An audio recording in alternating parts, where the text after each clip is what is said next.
সকালবেলা এমন কি কাজ করলে দ্রুত ওয়েট লস হবে, আজকে সেই টিপসই বলবো। সকালবেলা ঘুম থেকে ওঠার পরে খালি পেটে খেতে হবে 1 গ্লাস কুসুম গরম পানি। অনেকেই সকালবেলা চিয়া সিড খেয়ে থাকে, আজওয়াইন পানি খেয়ে থাকে, জিরা পানি খেয়ে থাকে, দারুচিনি পানি খেয়ে থাকে। তো যেটাই খাবেন সেটা অবশ্যই হালকা কুসুম গরম পানির সাথে খেতে হবে। দ্বিতীয়ত, অনেকে বেড কফি বা বেড টি খায়, সেটা অবশ্যই ব্ল্যাক কফি বা ব্ল্যাক টি হবে, কারণ ডায়েটে তো আপনার চিনি একদমই মানা। তো ব্ল্যাক টি বা ব্ল্যাক কফি খাওয়ার আগে আমি বলবো অবশ্যই খালি পেটে আপনি ড্রাই ফ্রুটটা খাবেন। ড্রাই ফ্রুট খাওয়ার পরে ব্ল্যাক কফি বা ব্ল্যাক টি খাবেন।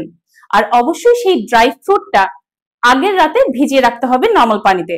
যদি ভুলে যান, যে কোনো কারণে আপনি ভুলে গিয়েছেন ডুবাতে, সেক্ষেত্রে গরম পানির মধ্যে, হালকা গরম পানির মধ্যে ড্রাই ফ্রুটটা কিছুক্ষণ ভিজিয়ে রাখলেন, তারপর সেটা খোসা ছাড়িয়ে আপনি খেলেন।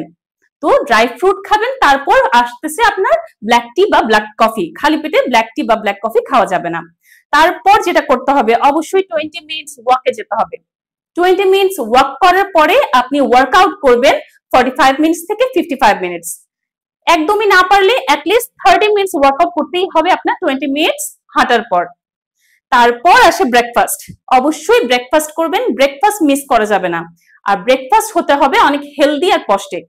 সেটা আপনি চিরা কলা খেতে পারেন, লাল আটার রুটি খেতে পারেন, সাদা আটার রুটিও অনেক খায়, সেটাও খেতে পারেন। সাথে পেঁপে ভাজি হলো, বা আলু তো আপনার ডায়েটে পড়ছে না, তো সাথে ডিম পোচ হলো। তো হেলদি ডায়েট করতে হবে।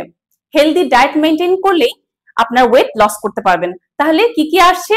সকালবেলা ঘুম থেকে ওঠার পরেই আপনি হালকা কুসুম গরম পানি খাচ্ছেন, 20 মিনিটস ওয়াক করছেন, তারপর আধা ঘন্টা অ্যাটলিস্ট 30 মিনিটস ওয়ার্কআউট করছেন, তারপর আসছে আপনার হেলদি ব্রেকফাস্ট, অবশ্যই ব্রেকফাস্ট করছেন। আর অবশ্যই আপনাকে এসব করার জন্য ভোর 5টা বা 5:30টার মধ্যে উঠতে হবে। কারণ আপনি যদি লেট রাইজার হন, যদি সকাল 8টায় ওঠেন, তাহলে তো আপনি এই শিডিউলটা মেনটেন করতে পারবেন না। এর জন্য এই রুটিন ফলো করার জন্য অবশ্যই আপনাকে আর্লি রাইজার হতে হবে। আর ধৈর্য ধরতে হবে, কনসিস্টেন্সি মেনটেন করতে হবে, আর পেশেন্স তো অবশ্যই। তো এমনই হেল্পফুল টিপস পাওয়ার জন্য আমার ফেসবুক পেজকে ফলো করুন ও ইউটিউব চ্যানেলকে সাবস্ক্রাইব করুন। Thank you.